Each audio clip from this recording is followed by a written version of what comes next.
Mr. Secretary, Stacey Stanton from Arizona. Welcome. I'm going to segue a little bit out of safety to a security side, but with safety component. We've had discussion at the board level and within the conference ongoing for quite a while now about the amount of time that our teams, the administrators, spend looking at fraudulent credentials or being faced with fraudulent credentials. We spent some time talking about a company in China that is manufacturing credentials that look as good or better than some of those that we, the states, produce. A little bit of frustration about the lack of stronger penalties, and just wondering what your thoughts might be on helping us to kind of get our arms around this larger problem. Thanks for pointing that out. It's a really serious issue. First of all, you better than anybody recognize the reality that you are the front lines for the United States on credentialing, and that what had been Department of Motor Vehicles in individual states is essentially a credentialing agency now, and you're the front lines on safety and security as a result of that. It's incredible to think that we have entry-level personnel out there that have to have very sophisticated training in detecting fraudulent credentials, something that you would have seen in an embassy a generation ago. We're doing in our DMVs now. That's the reality. So you really are in the front lines. We were talking earlier about fake credentials that are coming, in this case, from a source in China. It's a real threat. We have been in a foot race for quite some time in making sure that our credentials, our legitimate credentials, stay a step ahead, and the detection of fraudulent credentials stay a step ahead of the technology out there. I don't think we're ever going to be through with that foot race, but through things like central issuance, more sophisticated holograms, through the future in biometrics, I think there are clearly ways that we can move to do that.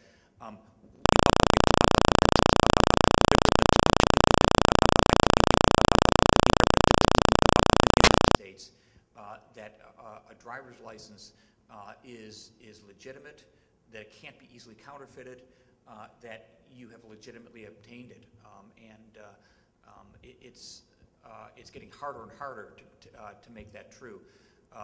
We think that what has worked is to look at the best practices at the state level, and AAMVA is a great example of an organization that does exactly that and provides those best practices across the states and Canada. We would want you to continue doing that, but we want your specific thoughts on how to make credentialing more secure. It is clearly an issue.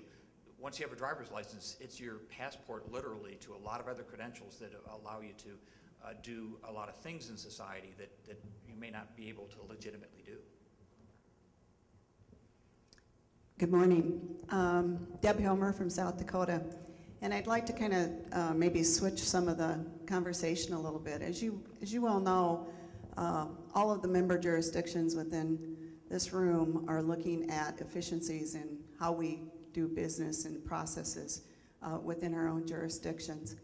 And some of the frustration that we run up against a lot of times is federal requirements that keep us from going to a paperless or electronic type systems. And I'll give you just a couple of examples. And I know a lot of times that changes in those processes, we've recommended things to agencies that deal with them, but until they're driven from the top down, I think a lot of times you don't see some of those unnecessary changes. And the two that I'm speaking to is, one is the heavy vehicle use tax that really it's paid to the IRS, but the Federal Highway Administration has some control over that because you can withhold, I think, up to 25% of our federal funds if we do not do the verification on the 2290. Although a number of states have tried to move to electronic registration for our motor carriers, that paper process has really held a lot of us back from being able to offer a fully electronic process. That would be one. The other one that I'd like to speak to is we've talked extensively this week about moving to a vehicle life cycle administration. And as part of that would be what we would classify as an e-titling. And one of the paper processes that is bringing a lot of frustration to the members, and I think will hold us back, is the federal odometer requirement law. And we really need to have NHTSA, which I believe is part of the U.S. Department of Transportation, to seriously work with us to try to come up with some other alternatives to truly move us into that electronic age. And I'd appreciate your thoughts on that. Those are two great examples. I think the time is right for that discussion. One of the things that President Obama has directed us to do, he did this for all executive branch agencies, is a regulatory look back. And by that, you know, the basic way the federal government administers programs is through a regulatory process. Well, once those regulations are on the book, and they take years in many cases to go through a rulemaking process, they can be there forever. At the Department of Transportation, we had been on a 10-year cycle of reviewing every regulation within 10 years to see if it still made sense. What President Obama did by executive order was direct all executive branch agencies to look at all your regulations and see which ones should be dropped or modified or in some way changed to reflect today's realities. We're in the middle of that process right now. We encourage your comments and your direct requests to modify rules, or in some cases move from paper to electronic, change administrative procedures.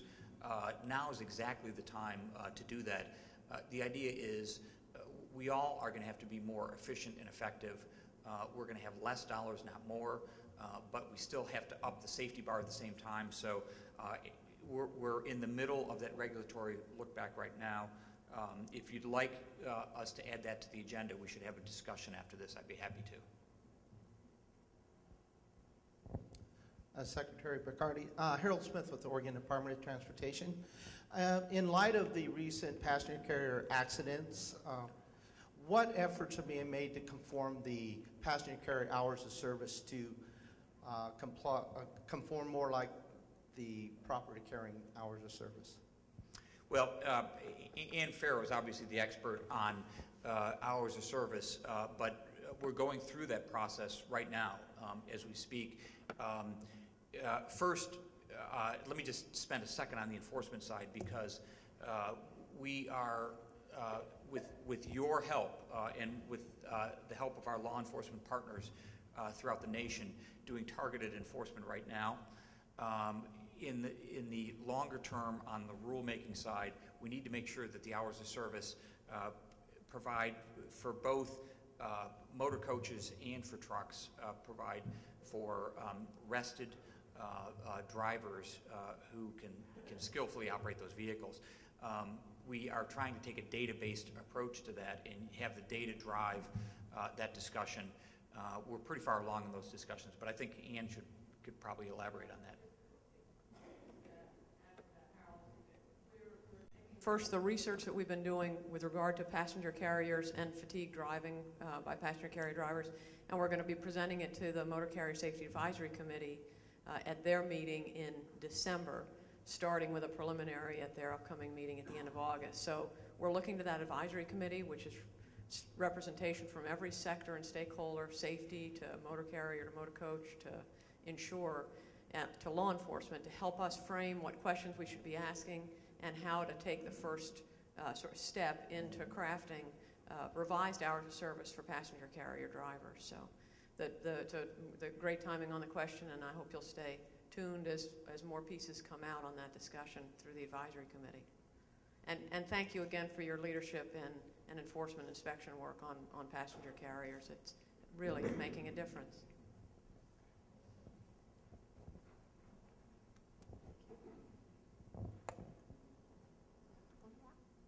One more?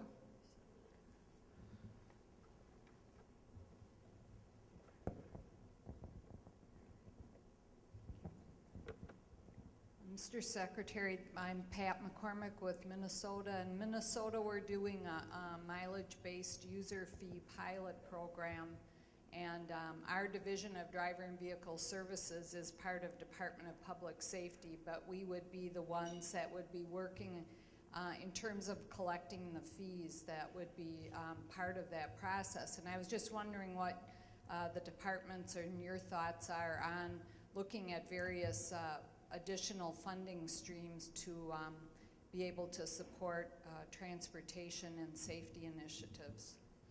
Well, for the reauthorization of our surface transportation program, we have proposed and have had discussions with Congress on